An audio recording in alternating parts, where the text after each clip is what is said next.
billahil ghurur. Kamu jangan tertipu dengan kehidupan dunia. Makanya saya itu orang yang paling fanatik sujud. Soalnya kalau suwun jenengan sing sujud. Wes sujud salat 5 waktulah nikmati. Karena sekali kamu terbiasa mensifati dunia ini penting, nanti kamu akan lupa mensifati akhirat itu penting. Dan itu awal kamu tergelincir dari ansawa isabil, dari jalan yang benar. Makanya tadi pepatahnya orang sufi apa? An-nasunyamun wa idza matu indah. Manusia itu tidur, kalau mati baru. Terus contoh kedua begini. Kenapa Allah begitu murka ketika orang tidak mengerti hak-haknya Allah? Bukan karena Allah anarkis atau keras, tidak. Memang secara akal pasti begitu. Saya sampai tak beda ini. Lihat contoh gampang-gampang saja, tak wari logika. Kalau ada orang buta lewat kemudian nabrak tembok, karena apa? Karena buta kan? Buta itu maknanya apa? Tidak tahu. Akibat tidak tahu, nabrak tembok. Ya kan? Karena tidak tahu nabrak tembok, karena tidak tahu terjatuh di sungai, karena tidak tahu terjatuh di jurang. Sekarang juga sama. Orang karena tidak tahu pentingnya agama, tidak tahu pentingnya Allah, kemudian dia fokus ke duniawi. Akhirnya ya nabrak tembok. Natijanya sama enggak? Saya ulang lagi ya, orang buta karena tidak tahu nabrak tembok. Orang fokus untuk perempuan cantik atau melihat apa, kemudian dia tidak tahu depannya juga nabrak. Untuk menjadi nabrak itu syaratnya tidak tahu apa tahu? Bisa dua-duanya. Tidak tahu ya sebabnya nabrak, fokus ke yang lain ya bisa. Maka tidak tahu ya sebab nabrak, fokus ke yang lain juga sebab. Nah mata kita, hati kita ini sudah dipenuhi hal-hal yang tidak penting, sehingga kita lupa dari hal yang penting. Kayak tadi kita mau minum kopi saja, fokus sampai meninggalkan anak main sampai jatuh. Berarti minum kopi sebenarnya tidak satu kebodohan, tapi ketika membiarkan anak kecil jatuh itu adalah kebodohan. Sebetulnya makan menikmati dunia itu tidak kebodohan, tapi ketika Anda melupakan Allah itu menjadi satu apa? Kebodohan. Ini disebut kamu jangan terlena oleh kehidupan apa? Dunia. Nah kenapa terlena? Itu kakean delok. Mulane Nabi itu ora tau delok dunia. Nabi, saya ini tak latih gitu di wali, tapi mukadimah. Kulon itu belum pernah delok. Saya pernah punya kakak wakil bupati, punya teman gubernur banyak tuh. Kalau dulu susu rawani sih, mereka khawatir seneng. Nabi itu pernah, Nabi itu jenenge manusia pernah lewat itu. Kemudian tonggo-tonggone Nabi kebetulan pas pulang bawa unta-unta banyak. Itu Nabi melihat mungkin 0, sekian detik. Itu dilori pangeran. La tamuddanna ainaika ila ma matta'na bihi azwajam minhum zahratal hayatid. Jadi misalnya kayak Rogen misalnya dulu wong numpak Alphard pejabat ono sing bukakno. Enak aja nak jadi wong ngene iki. Kalimat itu direkam oleh Allah bahwa Mustafa pernah ngomong enake jadi wong iku numpak Alphard ono sing bukakno. Tapi kita tetap kirim. Sehingga nanti di akhirat kalimat itu direkam misalnya nanti ternyata yang numpak Alphard misalnya nyuwun sewu misalnya yang numpak Alphard tadi tetap di neraka, kamu ya ikut di neraka. Karena dia menikmati Alphard lali akhirat. Kowe yo ngangen-angen kepengen seperti itu. Maka poinnya sama. Kalau pun rokok bareng. Terus ada orang sujud di musola, melarat sujud. Kowe gak pernah enake dadi wong iku. Padahal sujud itu yang menjadi orang masuk surga. Terus kowe ditakoki ning akhirat. Kowe tahu angen-angen dadi wong sujud mboten nate. Tapi kowe tahu angen-angen mewah nate. Yes, seneng ngono kira-kira gitu. Lha iku latara undal pas kowe roh ilmu yakin pas wae mlebu neraka. Iki mulane tak ajari dini kiat-kiat supaya kira mlebu. Makanya latih melihat dunia gue juga kesuwen. Misalnya di konco jadi pejabat. Kalau nanti di keluarga pejabat sampai sekarang pun saya sering punya teman. Buat nanti kalau melihat bahwa dia pejabat. Karena saya takut dosa. Saya melihat dia seorang mukmin yang sujud, yang sholat. Saya bodoh sekali kalau melihat dia pejabat. Karena itu tidak ada artinya di akhirat. Saya sampai sekarang yang saya melihat presiden orang yang mukmin, sehingga saya harus hormat. Saya melihat bupati orang yang mukmin, sehingga saya harus hormat. Melihat sampean ini wong sing mukmin, malah gue jalalan barang ini sudah mukmin plus. Jadi rasa tiga ekor tuh pinter gue jalalan. Jalalan gudul bisa gaya bisa. Gudul lu rano mana nih? Oh anu kagak wong bisa maca kitab kok. Jos lah. Jadi saya ulang lagi ya. Makanya saya itu nanti kalau sampean alim sudah kayak saya, itu pasti nggak kagum sama sahabat. Sahabat itu, apalagi Rasulullah ya tentu. Sahabat dulu aja yang gampang ditiru. Sayyidina Umar ketika ditusuk oleh siapa Abu Lu'lu siapa? Al-Majusi. Abu Lu'lu itu seorang Majusi. Dan Umar itu orang pendendam. Dia orang pendendam. Tapi tentu karena dia orang baik, ya pendendamnya hal-hal yang baik. Coba kalau kamu ditusuk orang itu dendam nggak? Kira-kira sebagai manusia kan dendam. Itu tanyanya begini sama yang ya taruh sekarang orang dekatnya. Yang bunuh saya tadi siapa? Oh itu Abu Lulu Al-Majusi, Hulamul Muhirah. Dia budaknya Muhirah. Majusi, iya ya Umar. Dia sudah mau mati. Itu ngetikan gini, sama siapa alteknya? Alhamdulillahilladzi lam yaj'al maniyati biyadi rajulin sajadalaka sajdah yuhajuni biha yaumal qiyamah. Ya Allah, terima kasih sekali ya Allah. Engkau mentakdirkan saya dibunuh oleh orang yang enggak pernah sujud. Kalau saja dia pernah sujud, maka dia berhak menuntut saya dengan sujudnya untuk masuk surga. Artinya gini, kalau dia ditusuk orang yang pernah sujud, misalnya Sayyidina Umar kok ditusuk oleh Ruhin, kemudian Umar masuk Ruhin masuk neraka, aku tetap pedih Gusti. Isowai sujudnya dia menjadikan enggak berhak masuk neraka. Artinya Umar sangat hormatnya pada sujud, dia enggak berani. Jadi kira-kira kok Umar sujud kue, kok kira-kira rawani maksud anak kue mlebu neraka. Piye-piye di kekuatan sujud yang mempotensikan tetap dia masuk surga. Makanya dia seneng, dendamnya kesampaian. Syukur lah anak sing mateni aku ora tau sujud. Jadi tak patut nang neraka langsung gludeng ngene kira-kira gitu. Saking hormatnya ambek sing jenenge sujud. Tapi kita sekarang enggak. Rawong ning musala sujud, ya jeneng wong nganggur. Otak kita ini sudah PKI lah kamu. PKI halus. PKI yang tanpa kartu, paham? Makanya Allah kalau muji sujud, enggak sampean tak latih supaya baca Quran yang benar. Kayak apa Allah bikin Ka'bah? Kayak apa mulianya Ka'bah itu dibikin Allah untuk apa? Lil akifina wa ta'tusai warrukais sujud, dan untuk orang-orang rukuk dan sujud. Ketika Allah menurunkan rezeki di bumi dan di langit, itu perhitungannya Allah masih itu asli. Rabbana liyuqimus shalah faj'al afidatan minan nas tahwi ilaihim warzuqhum minas sama. Gusti, ben nak sujud ku kuat. Piye-piye menungso nak ramangan ra kuat. Nak is kuat di tenaga yo ben sujud. Liyuqimus shalah. Ketika Allah muji orang baik, atta ibunal abidunal hamidunas saihuna satrusé arraqiunas sajid. Yang rukuk yang sujud. Karena tadi ketika nanti Anda di akhirat, kenangan terbaik Anda di dunia itu hanya sujud. Liane itu coba misalnya kena akhirat terus video disetel sih. Pas kongkoi-kongkoi ini perapatan. Bariku nglamonem disetel. Beda di pegawai negeri. Ngayal gajine sakmene, engko sakmene nggo wayo. Wan terus rekam kabeh. Oh ora sini-sini wong. Terus apa idola sing duwe wae sing tumpakane Alfa di sekretaris saya. Iku mbok nang utakem iku berpuluh-puluh tahun. Dan itu jumlahnya poinnya misalnya 100.000. Bareng idol anak Kanjeng Nabi mau 10%, cuma gayanya mau coba sholawat. Tapi sebetulnya agak tahu bayang no ini miskinan, Mbak Amit nih miskinan. Gayanya mau coba sholawat, tapi uteknya orang tahu kepengen melarat koyok. Itu direkam. Makanya dari Habib-Habib sing alim-alim niku almar'u ma'aman ahabba hada targhib wa tarhib. Kita ini kan sering dimotivasi mubaligh. Mubaligh itu kan saya naik dewe nak ngomong. Pokoknya seneng Nabi swarga. Dari Habib-Habib sing alim nak ngritik, masalahnya dawe mu almar'u ma'aman ahabba. Wong dibarno wong sing disenengi. Apa kamu bisa menjamin seneng Nabi saudure seneng wong-wong itu?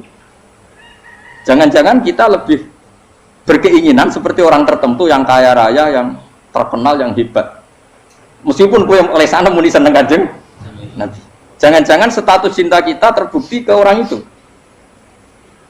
Iya toh, misalnya gambarnya pasang neng kamar, wah, partai, wong kuasa. Terus kue nyumbang masjid nyuwun sewu mau 50.000, tapi bareng nyumbang untuk kemenangan orang itu 10 juta. Nyebut wong itu satu hari 100 kali, nyebut Nabi pendak sholat.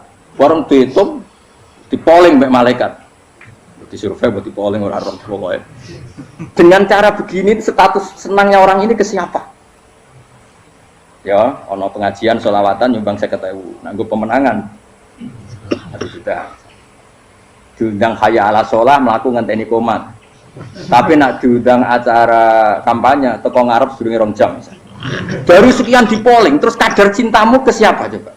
Dari sekian indikator misal cara polling.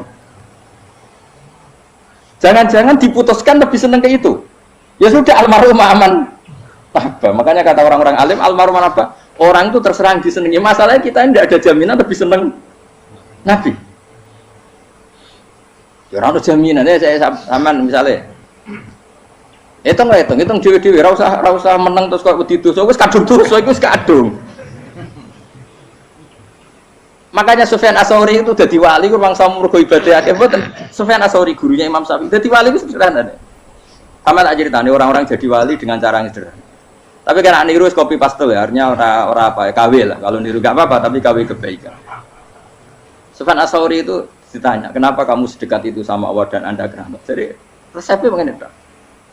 Saya itu belum pernah ke masjid nunggu adzan. Paling gak setengah jam, 1 jam sebelum adzan itu saya sudah ada ke masjid. Ditanya, kenapa begitu?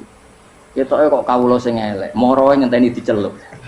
Wis ngerti nak waya yak mono iku Allah nyeluk. Misale saya punya cah dalem atau saya punya karyawan, tiap jam 8 itu buka toko. Nah, bayangno itu juga. Saya punya karyawan tiap jam 8 tugasnya buka. Selalu buka tokonya ngenteni tak panggil. Rohen, toko buka, siap. Tapi besok yang ngono lagi, wis jam 8 buka, siap. Tiap hari gitu, kira-kira kendaraan karyawan itu goblok apa sopan? Kira-kira gak jawab deh. Goblok kritik harus kowe sing gitu. Nah, Sufyan Ats-Tsauri tidak mau gitu. Wis ngerti nak Allah yang mono wayahe manggil. Dadi ya kerja malu wis ning kono. Dadi nak Allah hayya ala sholam pun Gusti. Hayya ala sholam pun penting mriki. Iku sudah dadi wali. Oh, iku saya buat tiru tapi KW lho. Gak masalah, tapi ini kan resep no. Lho mangkel lo gak kira-kira. Ono karyawan tiap jam 8 kon buka toko. Selalu marane ngenteni di panggil. Jadi wali dulu tuh punya cara muamalah sama Allah tuh luar biasa. Ya ora usah mbok tiru terus kemen dadi wali wis ra iso kadung salah. Biasa wae. Aku lah nganti saiki ya biasa wae. Aku mau masjid ngenteni mekumat ya biasa wae. Tapi aku kan iso dadi wali lewat jalur liya lah aku ya. Jalurku kan akeh. Mulang ya mari wali, sabar ning coba ya mari wali. Jane ana jalur fikir ya mari wali. Tapi kan loro, fikir loro. Jadi Imam Adil ya wali, di bojo judes itu wali, masyhur. Ana wali mu barokah di bojo judes. Iku ya jalur dadi wali. Wah lebih ngeri lagi. Ngeri tenan nganti ning akhirat dijak wedi. Jadi anak jote wae kan. Para suami takut istri silakan baris sing wis baris bareng sing wedok. Pak rene lho tetep moro-moro. Wah, wedi bojo kegawangan ini akhirat bahaya, you know. Yes. Bahaya wedi bojo nganti kegawan apa? Teng akhirat. Masyhur jadi cerita-cerita wali wis. Ya saya ulang lagi ya. Latih, meskipun dari kecil latih. Makanya kamu tahu kenapa Quran itu kalau ngendikan sujud kayak gitu spesial. Balillah fa'bud wa kum minas syakirin. Jadi meskipun kita di dunia umumnya orang saya makan, saya minum. Saya juga punya istri, punya keluarga, punya apa. Tapi saya belum pernah melihat anak saya itu sebagai anak saya. Saya kalau melihat anak saya ini teman sujud saya, nanti yang meneruskan sujud saya. Saya tenan kulon bolak-balik ditanya istri saya dan agak-agak marah. Terus Pak, kenapa kamu hormat sama anak sampai gitu? Kalau nanti manja gimana? Kalau terlalu manja, saya bilang itu udah anak saya. Itu nanti yang meneruskan sujud saya, meneruskan rukuk saya. Saya nanti pasti mati dan saya butuh di bumi selalu ada yang sujud sama Allah. Dan itu yang paling dalam otoritas saya itu anak saya. Orang lain itu enggak dalam otoritas saya. Jika kita melihat anak itu ini penerus sujud saya, penerus rukuk saya. Kita enggak sudah duniawi sekali. Rumah tanah anak tua ben di rumah. Kapitalistik. PKI lah pikirannya yang ngono, Cina yang ngono. Wong fasek-fasek ning dalan yang ngono. Kowe nggawa jalalan ngalor itu pakai ngono. Jadi dulu itu kalau para nabi donga fahab li milladunka waliya yarithuni wa yarithu min ahli Yakub, seorang turunan yang meneruskan tradisi sujud, tradisi. Sehingga ulama-ulama dulu kalau dongakno anake ya min ahli sujud, wa min ahli Quran, wa min ahli sunnah napa? Gak apa-apa, gue seneng dunia gak apa-apa. Ora usah tak warai gue seneng dhisik. Paham? Dadi iki ora usah. Ora usah cara Gus Bak ra apa-apa. Ora usah tak arani ra apa-apa wis mbok lakoni. Makanya pulau suwon sangat. Sujud itu luar biasa. Nanti kamu di akhirat kenangan terbaik Anda di dunia adalah pernah apa? Sujud. Bayangkan kalau itu jadi orientasi Anda. Anda berpolitik, cek melok partai Gerindra, cek Golkar, cek PDI supaya jadi penyuara sujud tidak dilarang di Indonesia karena umat Islam mayoritas. Saking mayoritasnya sampai pejabat rasolat rawani. Gara-gara pejabat rasolat bakal dipilih. Itu berarti kamu berpolitik niat bikin satu pressure supaya standar orang benar adalah sing nopo sujud itu ya benar. Kok yang kaya kerja biar bisa beli tanah untuk masjid. Yang orang miskin ikut menopang supaya masjid itu berdiri. Semuanya orientasinya menuju apa? Sujud. Jadi tidak sujud itu harus jadi wong khusuk sing goblok terus sujud terus. Tahu-tahu negara dikuasai komunis misalnya. Terus akhirnya sujud gila. Termasuk menciptakan satu suasana Islami di negara ini juga berarti menciptakan keberlangsungan sujud. Karena dengan suasana Islami berarti sujud tidak dilarang bahkan dianjurkan dan sebagainya. Ini penting saya katakan karena kalau tidak diingatkan ruwet. Nabi itu pernah punya anak dalam. Anak dalam itu setelah mau boyong terus santri itu ditanya, kamu minta apa sama saya? Ya Rasulullah kasih waktu 1-2 hari mau saya pikir. Karena yang menanyakan orang yang Sayyidul Awwalin wal Akhirin setelah sekian 2 hari, minta apa kamu? Jalur Anda gak tanggung-tanggung. As'aluka murafaqataka fil jannah. Saya minta jadi temanmu di surga. Oh Nabi kaget tuh. Kok kalian diwarai wong? Mboten nanti sing marahi. Kok nabi diwarai wong ndak ada ya. Terus kenapa kamu minta itu?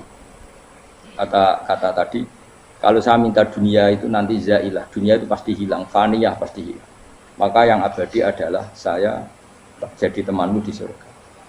Tapi apa kata Rasulullah Jabe? Fa'inni ala nafsika bikasrotis sujud. Ya sudah kamu bantu saya, kamu memperbanyak sujud. Kayak apa? Nabi pun mintanya fa'inni ala nafsika bikasrotis sujud. Saya bantu untuk menolong diri kamu memperbanyak apa? Sujud. Makanya di pertama surat turun itu ada wasjud. Kamu bersujud dan kemudian mendekatlah kepada Allah. Tapi sekarang enggak. Karena kita kena hijab duniawi, mitra penting, semuanya penting dan semuanya penting itu makna di hati kamu adalah hadzun.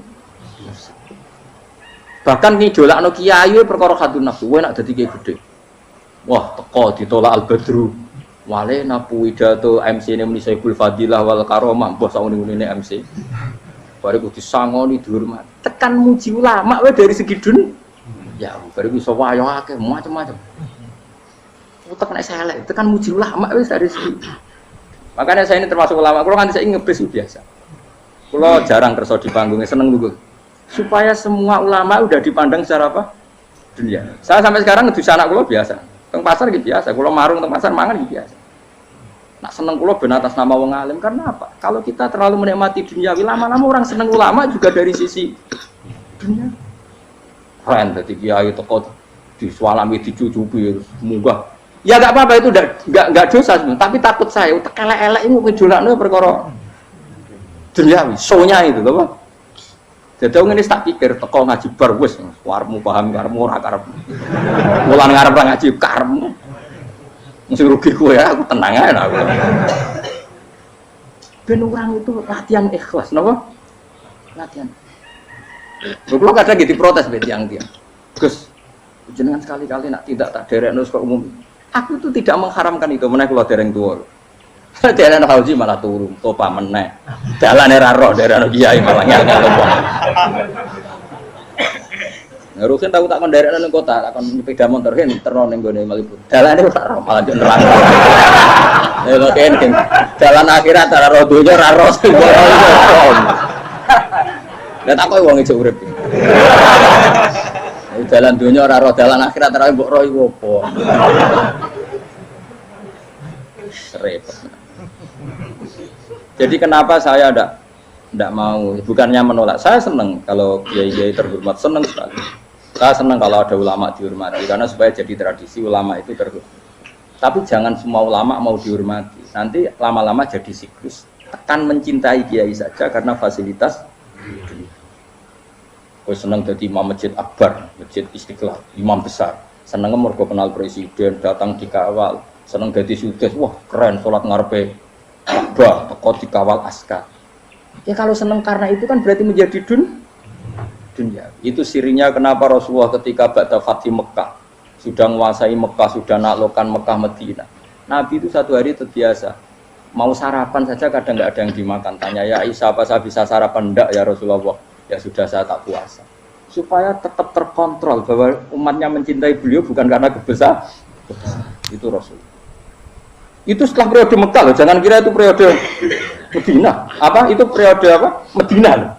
Periode yang setelah Nabi punya segala. Tapi Nabi tetap seperti itu. Kenangannya Aisyah sebagai istrinya apa coba? Dia cantik sekali. Aku tahu jajal turun ngarepin Nabi terlentang. Ya Nabi tetap sholat. Nah beliau sujud sikilku tak ingkretno. Nah beliau ngadeg tak lonjoro meneh. Jadi Aisyah wa ana muqtaridotun bene adi turu terlentang. Jadi cara ya sudah terlentang. Nabi nak sholat suwingan, dia tetap sholat. Tapi di bojo ayu orang ngerasa sholat. Bojo elek ora sholat. Bojo elek amen junub menawa. Sekali ora kena go contoh. Kasus iki wong kasus. Kowe di bojo ayu prawan turu karepku sik sholat ora bos misale lho. Pemene wong jegoten wae tambah over. Mustafa kalau orang nyek jegoten liyane ora parah situ. Mergo nang nyek wong akeh dosa, nang nyek wong sitok ora. Misale dosa wis tak hitung mau ki sore. Aku nyek dosa sitok, mulang ganjarane 10. Cek susuk piro? Cek sarplet orang dagang cek. Cek badi. Iku ana adene ra ikhlas. Ra ikhlas aku yo ra ikhlas ilmuku, malah lara. Malah ngerokok ping 13 sebenarnya. Makanya ini dipikir ya, saya ulang lagi, harus dipikir secara matang-matang bahwa kita tidak boleh terlena oleh kehidupan dunia. Menjadi bodoh kan, Anda minum teh, kemudian anak Anda jatuh di pinggir Anda. Paham ya? Nah, sekarang menyangkut mukjizat. Ini masih tentang ayat ini, nanti sampean tahu logikanya. Tak bedain, tidak jawab satu-satu aja, karena iman sarannya harus tahu. Fa'lam itu tak tahu, fa'lam annahu la ilaha. Ketika sekarang telur, saya memberitahu misalnya, Hen, telur ini udah dipitik, cara kowe mungkin tor. Ayo jawab satu-satu. Mungkin kan? Tapi pertanyaannya, saat telur menjadi pitik kemudian mungkin, dan ayam ini bisa terbang, bisa selingkuh, bisa punya anak turun, itu menjadi mungkin itu kan kamu pun tidak ikut menciptakan. Ikut nggak kamu menciptakan telur menjadi ayam? Tidak kan? Kan di luar kudrah kamu, di luar kemampuan kamu. Tapi kamu bilang itu mungkin. Ada onta yang buting, yang sudah hamil sudah. Kamu bilang nanti onta ini mau punya anak dan anaknya nanti bisa jalan seperti induknya. Kamu katakan apa? Mungkin. Tapi saat Anda katakan mungkin, Anda ikut menciptakan enggak? Enggak kan? Tetap itu kudrahnya Allah. Tetap itu. Maka para nabi itu tidak tahu bedanya antara onta yang keluar dari indukannya dan keluar dari batu. Itu syaratnya jadi nabi, syaratnya jadi wali. Nah, saya kira ono nabi. Makanya Nabi Soleh ditakoki, bukti nak kudrahe pangeran ubi. Lah kamu minta apa kata Nabi Soleh? Silahkan ada unta keluar dari batu itu. Nabi Soleh bisa. Ya tenan terus unta keluar dari batu. Terus kaumnya gawok. Wah kok hebat tenan unta metu kok batu. Jare Nabi Soleh, ya padha karo unta lahir kok indukane. Bedane apa? Ya beda. Lah bedane apa? Metu kok watu kok ya ora melok gawe. Metu kok indukane ya kowe ora melok gawe. Bedane apa? Tapi tak kamu kena hijab, kamu niku ono bedane. Cara nabi-nabi ora roh bedane. Lah kula termasuk warasatul anbiya ya ora roh bedane cara. Waras utek kula niku waras. Lho lha yo misale kowe cara iman seperti itu yakin dadi wali. Wes sama amatir-amatir lah wali swasta lah. Pokoke wis dadi wali. Jadi manusia itu lucu, sesuatu yang dia pun tidak bisa, itu sok bedakno. Kalau telur menjadi ayam mungkin. Sapi keluar dari indukan mungkin, biji padi menjadi padi besar mungkin, tapi nak watu kok jadi biji padi mukhal. Lu saat yang dikatakan mungkin itu apakah manusia ikut memberi? Tidak kan? Ikut menciptakan? Harusnya kan tetap bilang, yo aku menyaksikan itu karena ada kekuatan X yang menciptakan itu. Harusnya dia kalau mau konsisten kan, saya tidak bisa menciptakan telur jadi ayam, tapi ada kekuatan lain yang menciptakan. Dan saya tidak bisa. Jadi telur keluar dari ayam ya kita tidak bisa menciptakan. Sapi keluar dari indukan ya kita tidak bisa menciptakan, termasuk untanya Nabi Soleh yang keluar dari batu besar kita. Makanya semua Nabi itu tidak tahu bedanya, itu bedanya Nabi sama enggak Nabi. Makanya Nabi itu tenang ya, masyhur. Ketika perang Khandaq, Nabi itu kelaparan. Kemudian Jabir datang, ya Rasulullah, istri saya menyiapkan makanan untuk orang 6, karena kambingnya hanya kecil. Maka hanya orang 6 saja yang kau boleh datang ke situ. Tapi Rasulullah dengan santainya, ya ahlal Khandaq. Padahal yang ngeduk Khandaq itu sekitar 3.000, ya ahlal Khandaq. Halumu ilayya, yuk ke Jabir, karena Jabir sona atau aman, bikin makanan untuk kalian. Itu 3.000 orang. Wah, Jabir dimaki-maki sama, sudah bilang untuk orang 6 Nabi, ya apa-apaan orang banyak, itu mesti tidak cukup, kita mana. Nabi santai, bilang ke istri kamu, Jabir jangan buka makanan itu kecuali saya. Ya, makanya Nabi matur untuk pengiran, Gusti ini cukupkan untuk orang banyak. Sama Allah di ACC ya terus cukup. Karena bagi Nabi, Nabi tahu betul. Sekarang ketika beras menjadi beras, apa dalam kudrah kamu, dalam kemampuan kamu? Enggak kan? Ketika sistem tubuh kita makan kemudian jadi kenyang, apa dalam kemampuan kamu? Kue muni mangan maknane sego bolebokno mulut, terus kue darani punya kemampuan makan. Apa setelah itu kamu mengendalikan sistem saraf kita, sistem urat kita? Enggak kan? Jadi Nabi ora roh bedane, justru itu jadi Nabi.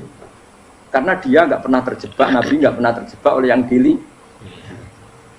Makanya cara pangeran wa ma min dabatin fil ardi wala ta'iri yatiru bi janahihi illa umamun amsalukum. Ketika orang kafir minta bukti kudrohe Allah iku apa? Kanjeng Nabi didono manuk. Lah manuk terbang bukti kudrohe Allah. Ya biasa manuk terbang, wis suwe nek manuk terbang. Bukti kudrohe ning ndi? Iku teke wis emper. Lha bukti kudrohe ya kowe ora iso gawe kan? Tapi maksudnya wong kafir bukti kudrohe pangeran ku gawe unta kok watu. Lah bedane apa mau hale unta kok watu ambek kok indukane? Bedane apa jajan? Wong ibuke unta ya ngrasa gawe. Apa ibuke unta bisa menciptakan anak-anak unta? Kan tidak bisa juga. Manusia juga ada. Jadi itu wis cukup jadi kudrohe. Tapi manusia angger barang sering terjadi darani mungkin. Maknane mungkin dekne sing nentukan mungkin atau tidak. Padahal zaman mungkin pun dia tidak ikut menciptakan. Ini lengil. Makanya itu kenapa Allah akhirnya bikin mukjizat supaya orang itu ingat kedahsyatan kudrohe Allah. Sebetulnya mukjizat itu tidak penting. Maksudnya tidak penting tadi untuk iman sebetulnya tidak perlu mukjizat. Makanya ketika Rasulullah SAW ingin nuruti mukjizat yang diminta orang kafir, Allah malah ngelingno inna fi khalqis samawati wal ardi wakhtilafil laili wan nar. Sajane ana langit, bumi, ada lautan, ada apa sudah bukti kudrohe. Nah sekarang mukjizat kok ngenteni unta keluar dari apa tadi? Batu, ngenteni Nabi Soleh. Lautan merah di sebelah tongkatnya Nabi Musa terus terbelah. Itu dari mukjizat. Kalau itu maknanya mukjizat karena manusia tidak mampu, apa manusia mampu bikin lautan? Kan tidak mampu juga. Kenapa itu tidak dikatakan mukjizat? Lagi-lagi karena wis kena mataul huruf. Paham jelas ya? Makanya kata Allah, saiki wong ora percaya hari kebangkitan. Alasannya masa manusia jadi tanah menjadi manusia? Memangnya manusia yang sekarang hidup itu dari apa coba? Sehingga ada melok pilek, pilpres, melok dukung mendukung itu memangnya dari apa coba? Dari tanah kan? Mestinya hari kebangkitan sejati ya sekarang ini orang-orang dari tanah sekarang berkeliaran ini harus go jalalan ngalor ngidul maknani. Itu ya kok lemah. Kemudian setelah jadi tanah mati orang engkar, wah ini nggak mungkin jadi manusia lagi. Padahal zaman sekarang jadi manusia itu karena kudrohnya manusia apa karena Allah? Karena Allah. Dan manusia sekarang dari tanah apa enggak? Dari tanah. Harusnya ya berpikir seperti itu. Kalau kudrohnya Allah bisa menjadikan manusia sebanyak ini dari tanah, tentu Allah tetap mampu nanti setelah jadi tanah menjadi manusia. Itu malah nek kula nu wedi urip nggih wedi tenan. Karena tadi dari hidup menjadi tidak tahu. Annasamun wa idza matu tahu. Kita semua hanya tidur, setelah mati baru karena baru tersadar. Makanya analogi itu penting, kias itu penting. Ya saya beri contoh berkali-kali saya menyontohkan. Sampean tak warai hujah ulama. Nanti pasti sampean taslim itu pasti nyerah. Kalau kamu disebut jeleknya oleh orang lain, kamu mangkel nggak? Mangkel kan? Itu Imam Ghazali gini, kamu tak kasih resep supaya kalau ada orang mengingatkan kejelekan kamu itu tidak mangkel. Apa itu resepnya? Misalnya gini, di baju saya ini, inna fi thawbika akroban wa hayatan. Di baju kamu itu ada kalajengking yang berbisa. atau ada ular yang berbisa, ada orang mengingatkan itu, kamu terima kasih apa enggak? Terima kasih, karena ada sesuatu yang bahaya di diri kamu, diingatkan, dan karena diingatkan itu Anda terus bisa menghilangkan sesuatu yang bahaya tadi. Sekarang kamu punya sifat hasud, sifat dengki, sifat riya, sifat-sifat yang buruk, itu sesuatu yang mencelakakan kamu di akhirat. Kemudian ada orang mengingatkan itu, harusnya kan kamu matur nuwun, karena sifat yang buruk kamu diingatkan, kemudian kamu berusaha Wong diingatkan ada kala jengking yang hanya madorot di badan kamu saja kamu terima kasih, ini diingatkan ada hasud dengki yang madorotnya dunia akhir, kamu tidak terima kasih. Jadi itu ulama dulu, jadi kalau bikin hujah itu gampang sekali. Jika ulama dulu kalau berdebat kemudian diingatkan temannya, kalau dia salah misalnya, itu ya tenang saja, karena mereka cukup punya akal, punya analogi untuk nganggap itu biasa. Kayak diingatkan ada kala jengking di tubuh kamu matur nuwun nggak sama ingatkan? Tadi saya ngaji sore, ngaji di sini cerita Kila itu Imam Ahmad, itu begitu mudah mereka iman sama Allah dan Rasul. Maka yu'minu billahi wal yaumil akhir falyukrim apa jaru. Kalau kamu iman sama Allah dan Rasul maka muliakan tetangga. Itu ada seorang ulama dipanggil tetangganya, ayo ke rumah saya. Setelah sampai, dah pulang saya tidak jadi butuh. Sampai di rumahnya dipanggil lagi, ke situ lagi, dah pulang lagi saya, sampai 3 kali. Itu si ulamanya senyum-senyum santai. Ketika pemuda tadi insaf dan minta maaf, kenapa Pak Ulama kamu kok tenang saja? Jawabannya enggak. Kata Rasulullah, saya disuruh hormat tetangga. Saya senang sekali bisa melakukan perintah Rasulullah. Jadi saya nurut kamu itu tidak ada urusannya dengan kamu, karena perintahnya Rasulullah. Nangis pemuda tadi. Kalau kita kan enggak, gengsi dong, giambar. Ini kan kita gayanya mulai sunnah Rasul, tapi utaknya itu jihadun nafsu. Nah kalau kamu sudah gitu, tak daftar udah di wali, mbok KPU-nya oleh nyetujui mbok kapan raro nanti. Daftar. Saya ulang lagi, jadi kamu harus terbiasa dengan kias yang diajarkan Quran ya. Jadi ketika bibijian jadi pohon besar, itu pun kamu katakan mungkin. Padahal ketika kamu katakan mungkin, kamu pun tidak ikut menumbuhkan bibijian jadi pohon asam yang besar. Itu menunjukkan kudrohnya Allah. Artinya sebetulnya kamu hidup semuanya itu hanya menyaksikan kudrohnya Allah tanpa kamu memberi kontribusi. Kenapa kamu yang menentukan mohal dan tidak mau? Harusnya mau taslim, menyerahkan diri, nak kabeh mau nyakseni kekuasaannya Allah. Itu sing dimaksud Quran apa ya tanazzalul amru bainahunna lita'lamu annallaha ala kulli syai'in qadir wa annallaha qad ahata bi kulli syai'in ilma. Alam raya dibikin variasi kayak gini, mau tujuannya Allah supaya kalian menyaksikan kemampuannya. Boleh jelas ya. Makanya ketika ada pangeran, ketika bumi yang sudah mati tak hidupkan dengan hujan, begitulah kadzalikan nusyur. Ya kira-kira seperti itu proses sesuatu yang mati menjadi hidup.